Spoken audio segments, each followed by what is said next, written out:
Todavía llevaba puesto el casco cuando mi padre me dijo que mi columna no valía 500,000 pesos. El médico acababa de pronunciar la palabra silla de ruedas, no como amenaza, sino como realidad si la cirugía no ocurría pronto. Tenía el celular pegado a la oreja, el uniforme de entrenamiento rasgado y manchado de sangre, la espalda ardiendo tanto que hasta respirar dolía. Del otro lado de la línea, mi madre suspiró. Mi hermano se rió y mi padre dijo con calma, casi con cariño: «Mija, acabamos de comprar el departamento en la playa. Este no es buen momento. Pero antes de entrar en la historia, apóyanos dándole like y suscribiéndote ahora mismo. También quiero saludarlos. Déjenme en los comentarios su nombre, su ciudad, ideas. Gracias». Ese fue el momento en que algo dentro de mí se volvió silencio. Estaba en mi moto camino al gimnasio cuando pasó, en la avenida Insurgentes, a las 6 de la mañana. Tenía entrenamiento de sparring programado para las 7, nada fuera de lo común. Recuerdo primero el chirrido de las llantas, luego el impacto lateral que me lanzó de la moto como una muñeca de trapo, luego el asfalto. El sonido fue lo peor, un chasquido agudo y húmedo en mi espalda que no tenía lugar en un cuerpo humano. Después vino el calor, intenso y líquido. Luego la parálisis absoluta de mis piernas. El dolor en el boxeo no es novedad.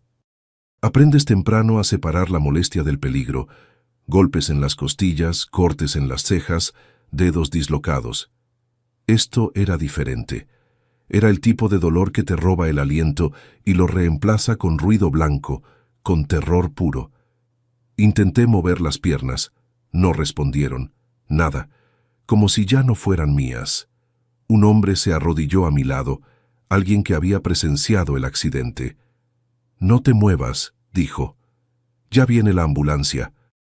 En urgencias del hospital de traumatología, las luces fluorescentes zumbaban mientras yo estaba acostada en una camilla. Mi ropa de entrenamiento cortada, mi espalda expuesta. La hinchazón avanzaba por minutos, la piel tensa y brillante, tomando colores para los que no tenía palabras. Morado, amarillo, negro profundo. El neurocirujano no endulzó nada. «Tienes fractura en las vértebras lumbares con compresión de la médula espinal», dijo, señalando la pantalla donde mi resonancia brillaba como una sentencia. «Necesitas cirugía de emergencia». «¿Qué tan urgente?», pregunté, aunque mi voz apenas era un susurro. Hizo una pausa. Esa pausa me lo dijo todo. «Hoy, mañana como máximo», dijo. «Si esperamos más, la parálisis será permanente, de cintura para abajo». Asentí como si acabara de decirme el clima. Pero por dentro, algo se estaba quebrando. El problema no era la cirugía. El problema era el costo. Yo era una boxeadora semiprofesional. Ganaba apenas lo suficiente para pagar mi renta y mi entrenamiento. Mi seguro médico básico no cubría cirugías de esta magnitud. El hospital público tenía lista de espera de semanas. Semanas que literalmente no tenía. El doctor bajó la voz. «Si tienes forma de pagar esto de manera privada», dijo cuidadosamente, «hazlo ahora. No tienes tiempo». «¿Cuánto?», pregunté. Escribió el número en un papel y lo deslizó hacia mí. 500,000 pesos.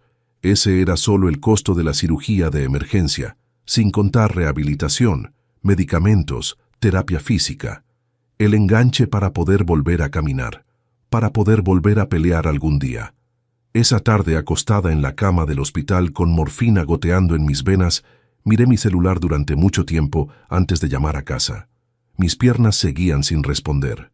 El pánico era una cosa viva en mi pecho. Mi padre contestó al tercer timbrazo. «¿Qué onda, mija?», dijo alegre, distraído. De fondo escuchaba olas rompiendo. Estaba en la playa, en su nuevo departamento. «Papá», dije, mi voz quebrada. «Tuve un accidente, en la moto, es grave». El tono cambió. «¿Qué pasó?». Expliqué todo. La fractura, la compresión medular, la cirugía urgente, el costo. Mantuve los hechos claros. Le dije que lo pagaría de vuelta.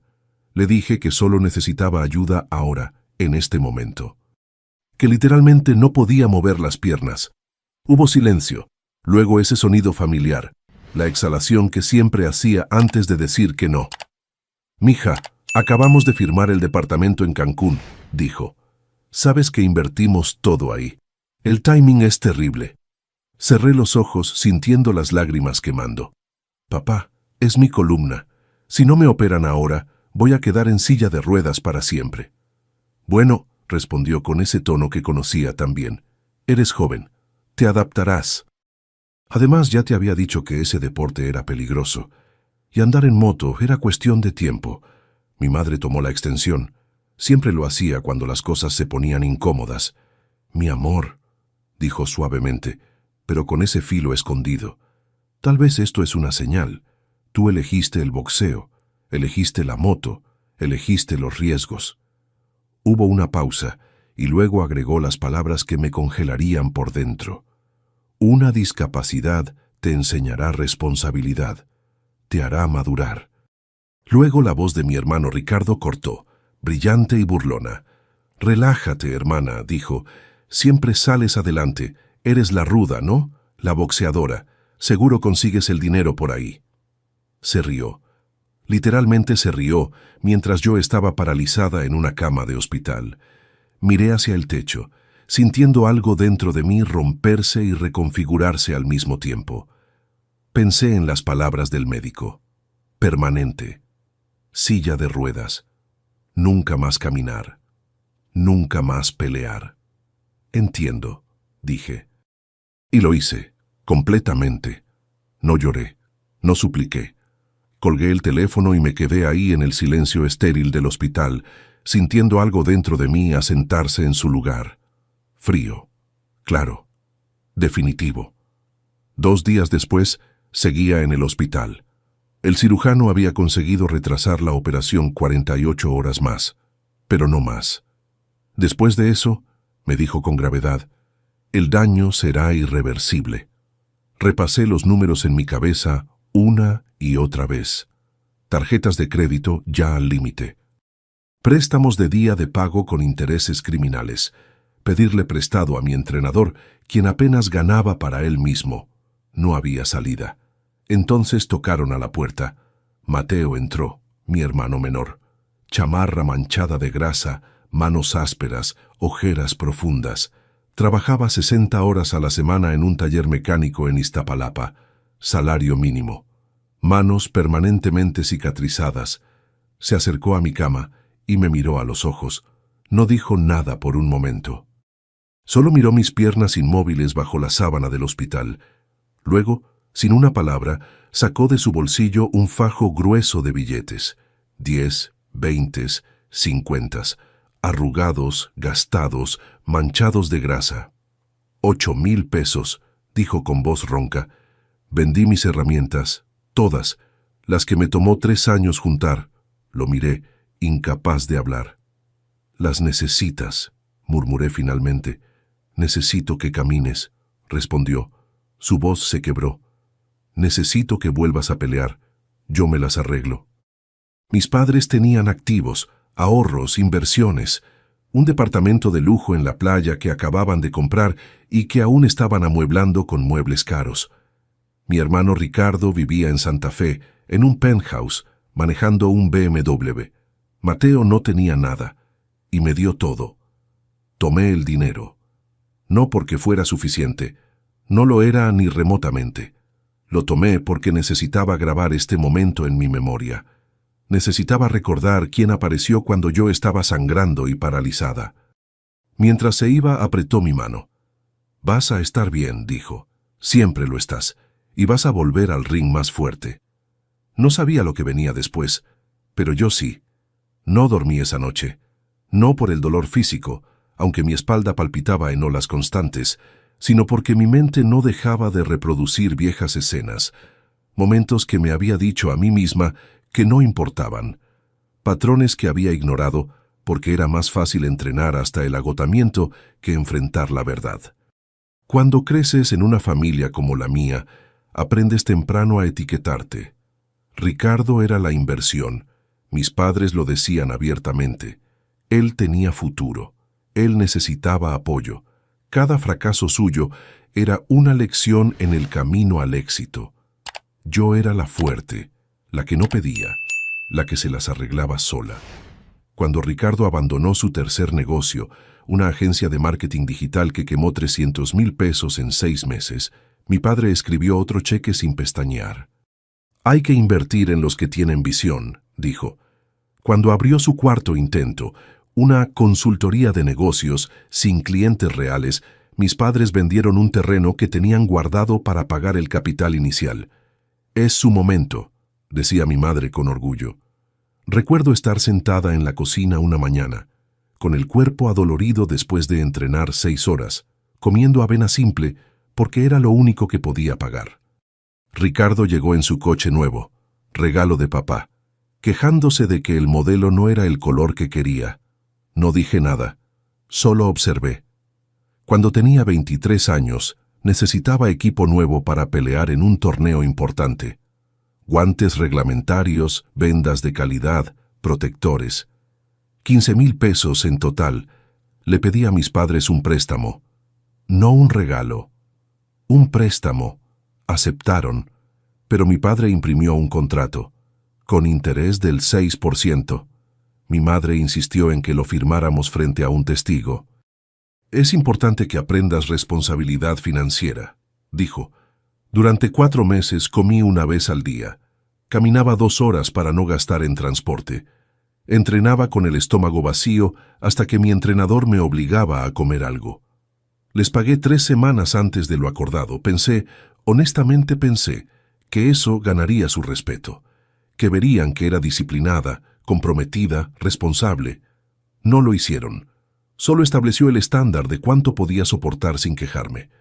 Ahora, acostada en esta cama de hospital con las piernas muertas bajo la sábana, ese patrón finalmente tenía sentido perfecto. Esto nunca fue sobre dinero.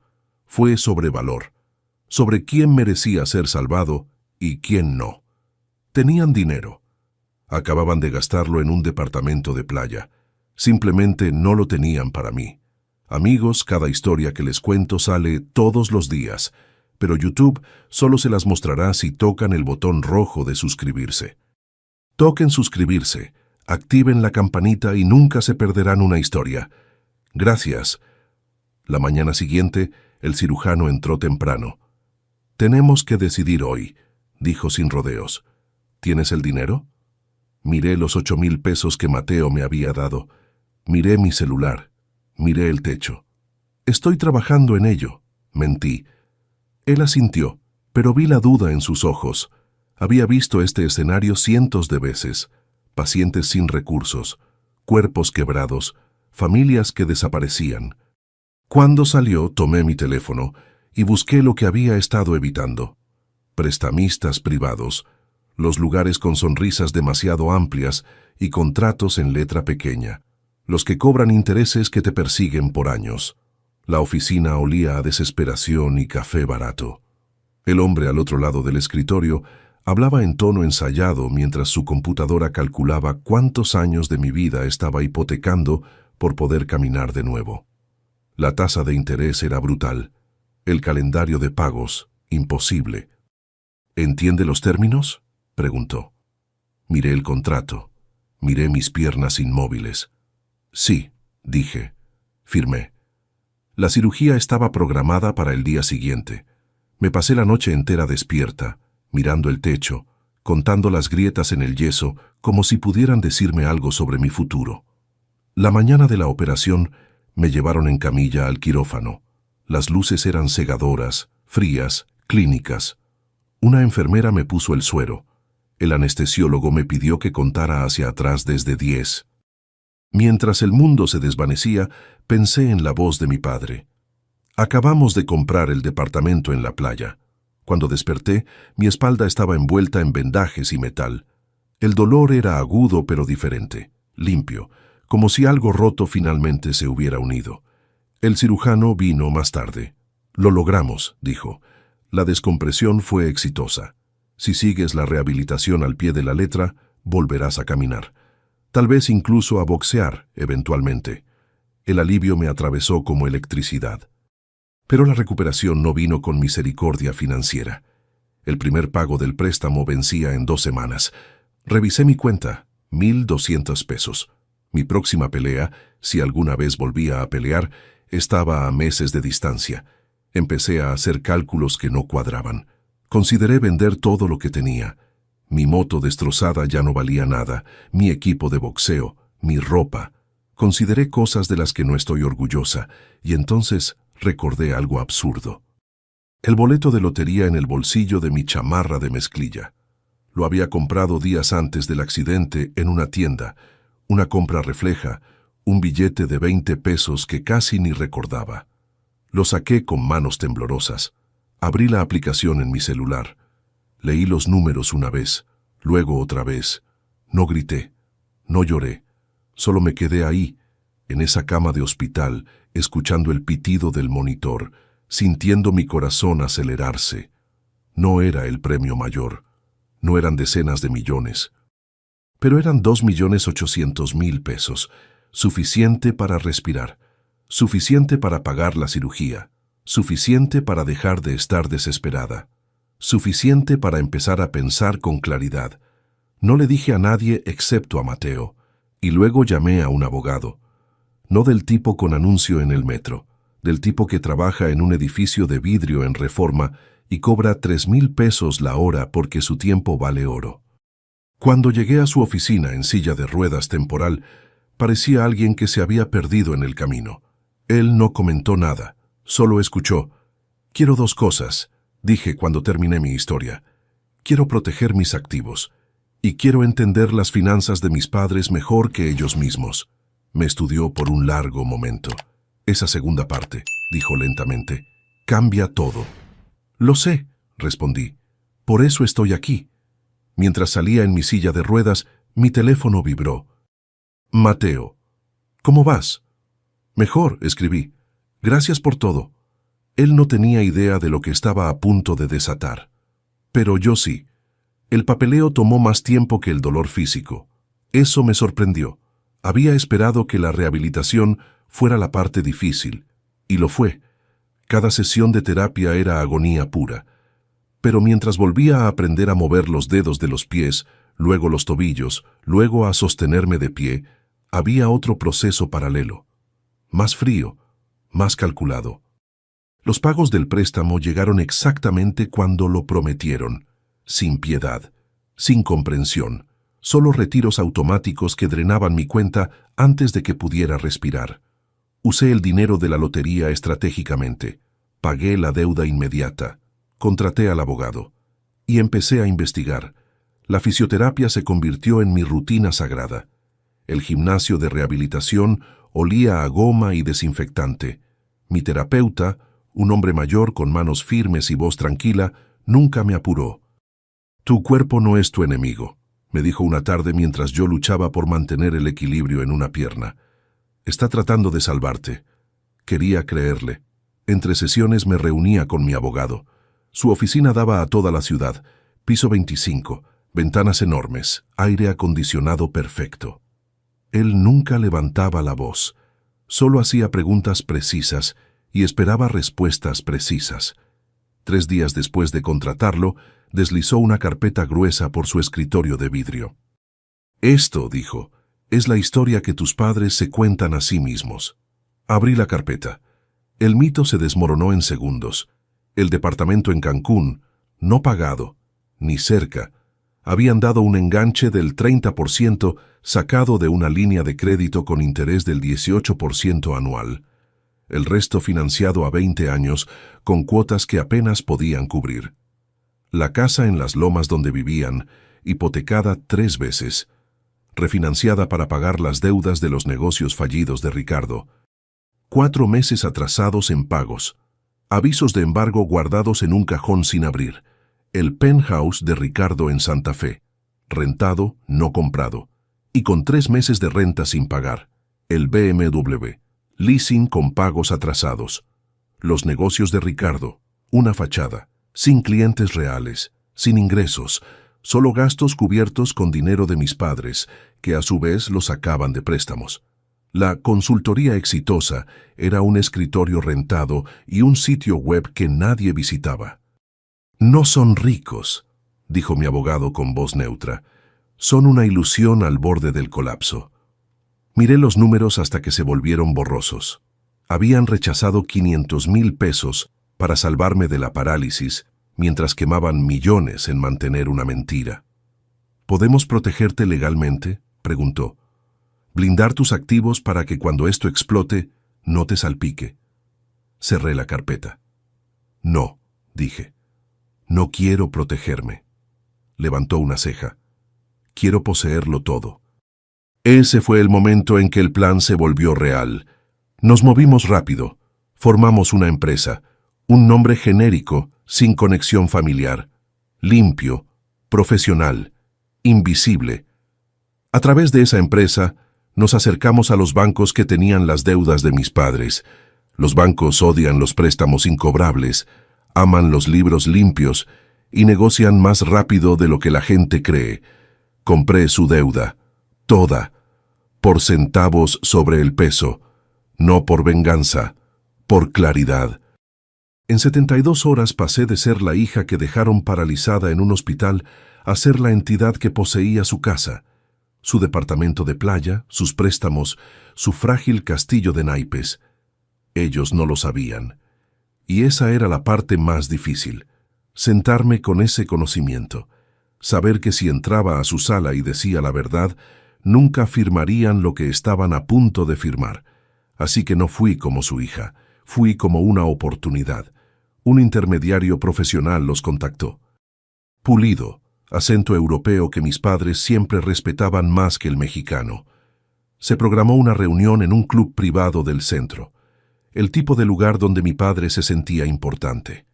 Yo no estuve ahí, no necesitaba estarlo. Escuché la grabación después, cómo el representante de mi empresa les explicó que nos especializábamos en reestructuración de deuda, cómo habíamos identificado su situación como salvable, cómo teníamos una solución, un esquema de venta y arrendamiento. Nosotros compraríamos sus propiedades, ellos las rentarían de vuelta a una fracción del costo. Sin embargo, las escrituras quedaban a nuestro nombre. Alivio inmediato. Sin embargo, nada de exposición pública. Podían mantener su estilo de vida. Incluso recibirían una línea de crédito pequeña para estabilizar operaciones.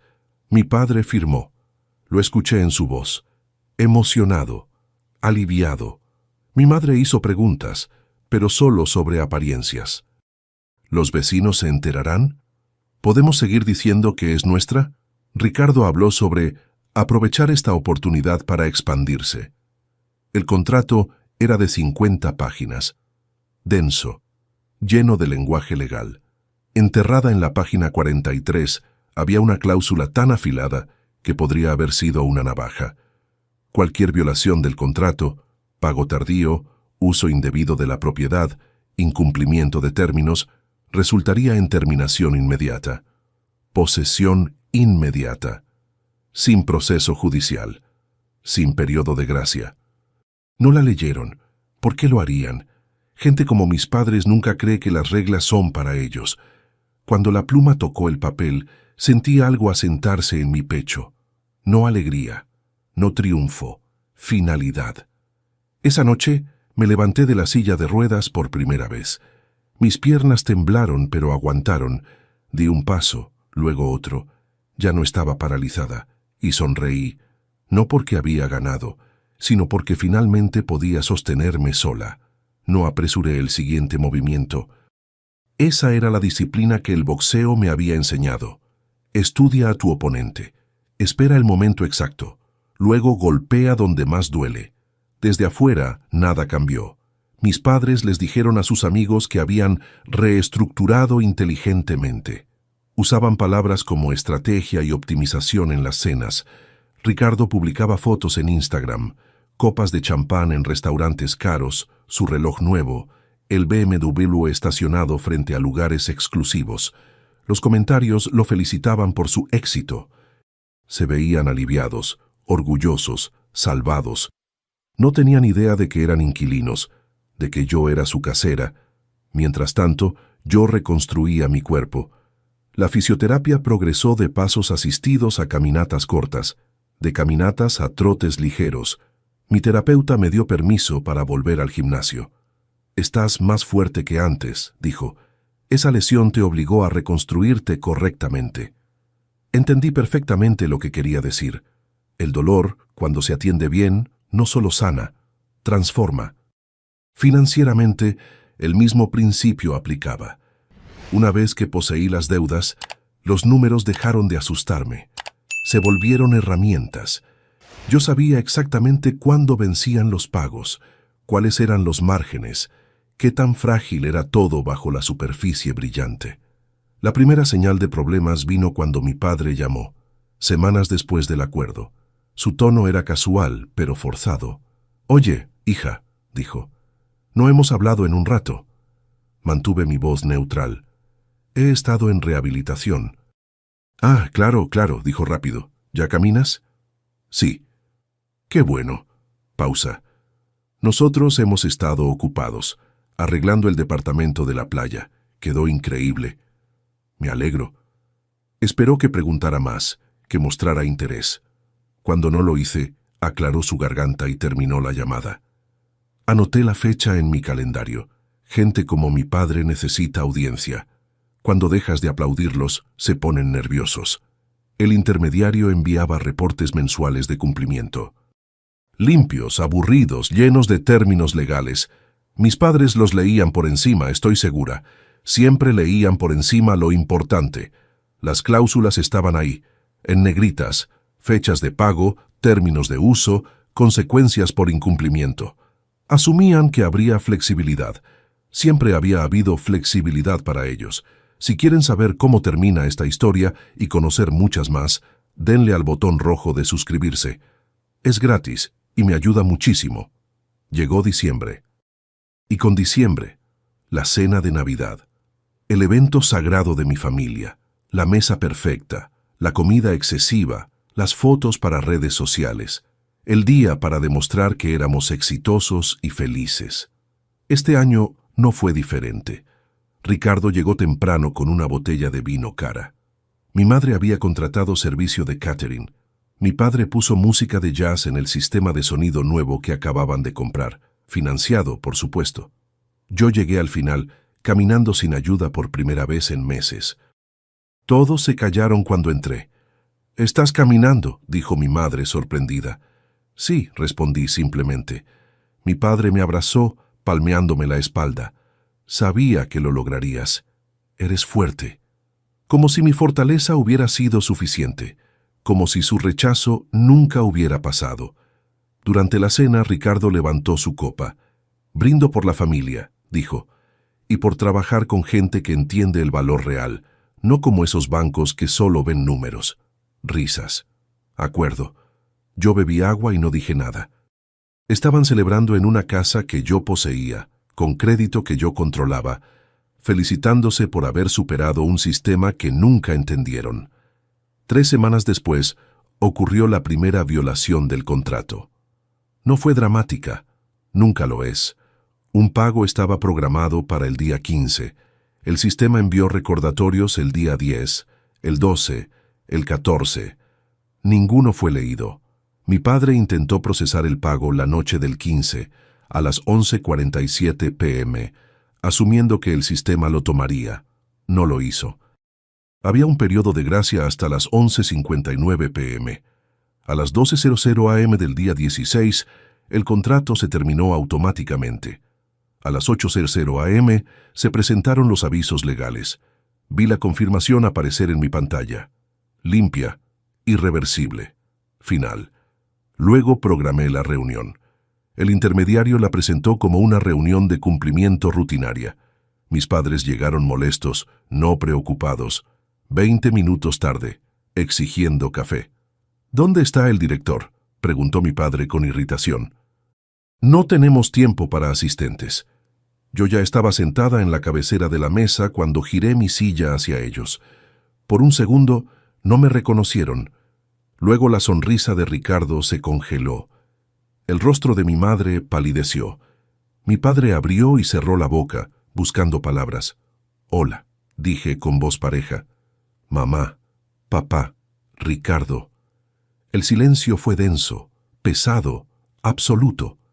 Yo estaré manejando esta reunión, continué, porque soy la dueña de todo. Las palabras aterrizaron exactamente donde quería. Mi padre se levantó de golpe, la silla raspando ruidosamente contra el piso. «Esto es una broma de mal gusto». «No», respondí, «es un contrato legalmente vinculante que ustedes firmaron».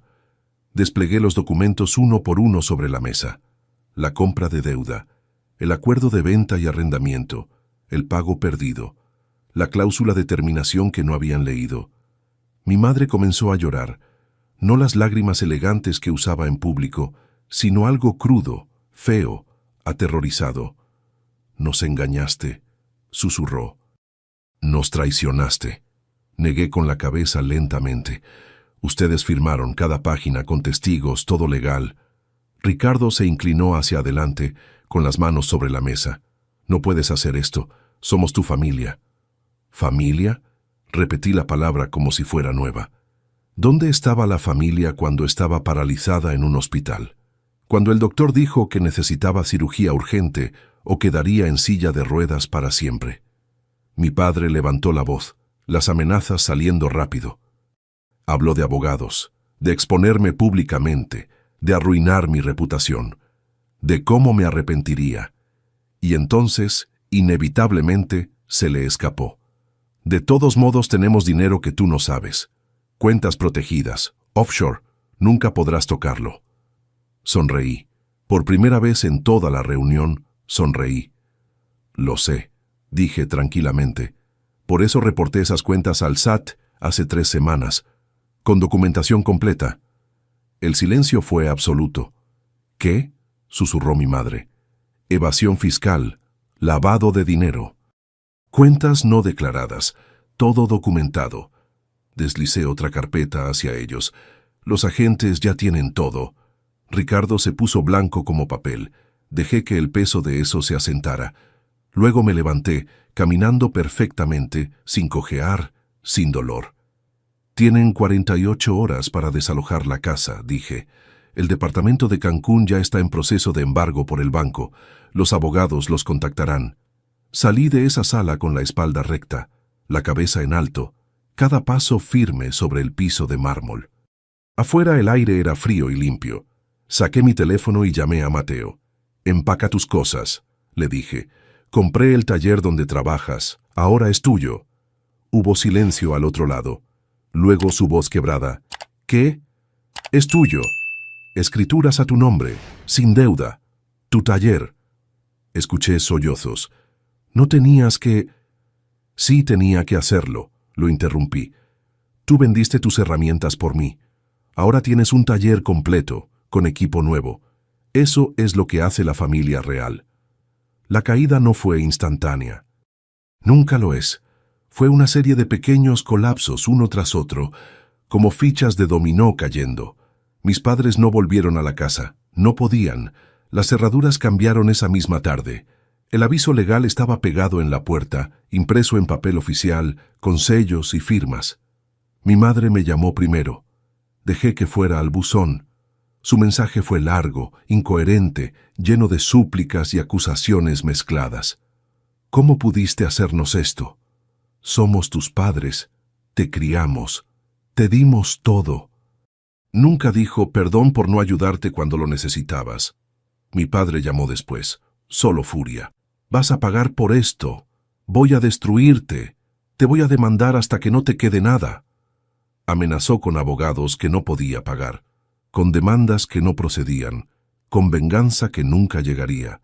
Cuando terminó, solo dije: «El SAT te contactará pronto. Deberías conseguir un buen abogado fiscal».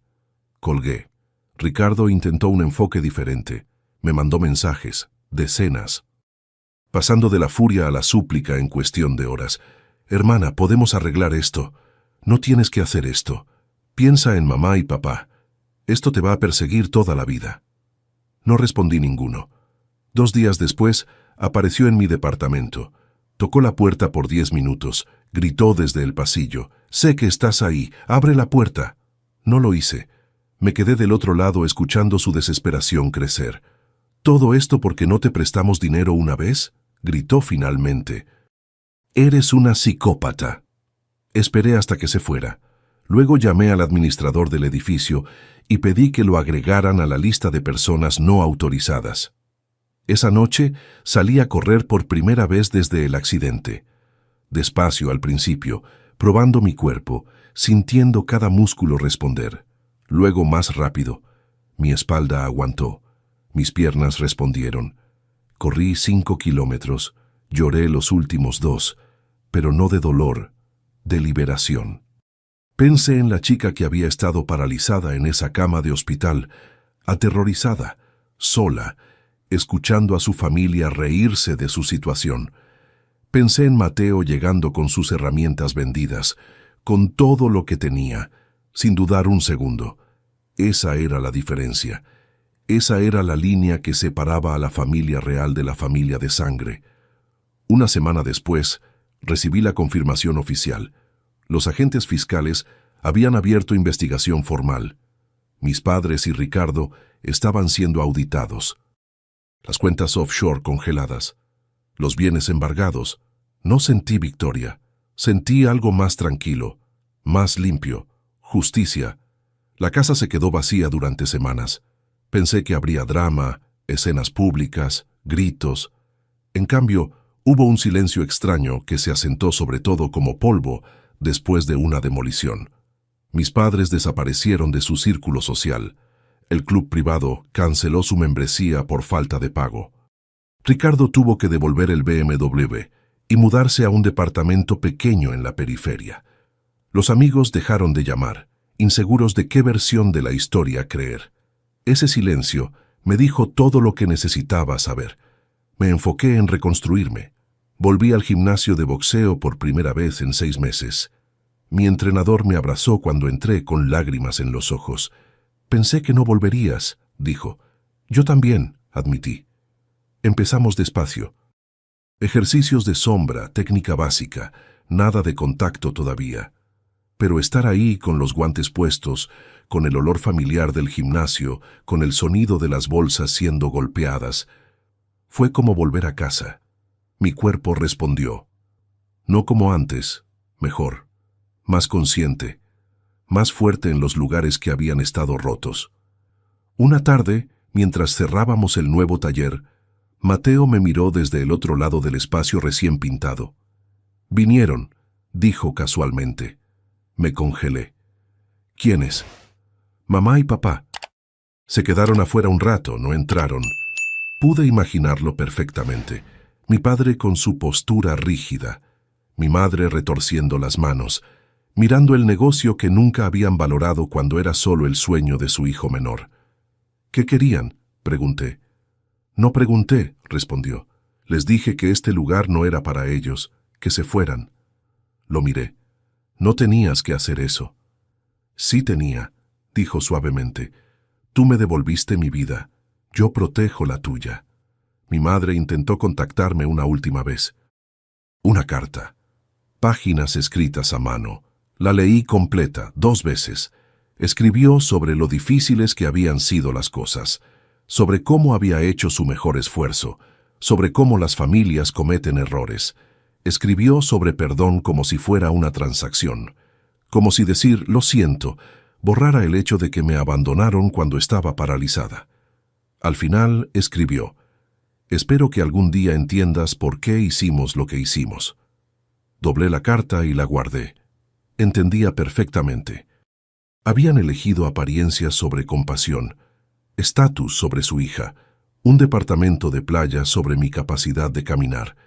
Entender no significaba perdonar. 6 meses después del accidente, volví al ring. Una pelea de exhibición, nada profesional todavía, pero real. Guantes reales. Oponente real. Dolor real. Gané en el tercer round. Cuando el árbitro levantó mi mano, busqué en la pequeña multitud. Mateo estaba en primera fila, gritando más fuerte que nadie.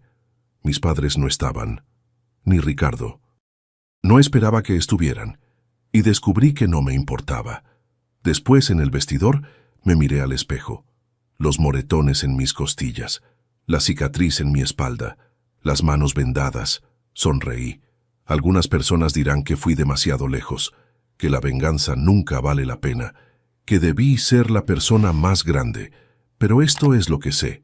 Puedo caminar, puedo pelear, puedo mirarme al espejo sin preguntarme por qué no fui suficiente. No destruí a mi familia. Dejé de protegerlos de sus propias consecuencias, y eso no es venganza, es libertad. Si te gustó esta historia, haz clic en suscríbete y cuéntame en los comentarios qué parte te impresionó. ¿Crees que fui demasiado lejos o hice lo correcto? Mañana hay más historias. Nos vemos allí. Esta narrativa tiene como único propósito inspirar reflexión sobre las relaciones familiares, la importancia de la honestidad emocional, el perdón y el valor del tiempo. No debe interpretarse como consejo médico, psicológico o de ningún otro tipo profesional. Si estás enfrentando una enfermedad grave, conflictos familiares o situaciones emocionales difíciles, busca el apoyo de profesionales cualificados como médicos, terapeutas o consejeros. Este contenido es apto para todo público y cumple con las directrices de contenido familiar de YouTube.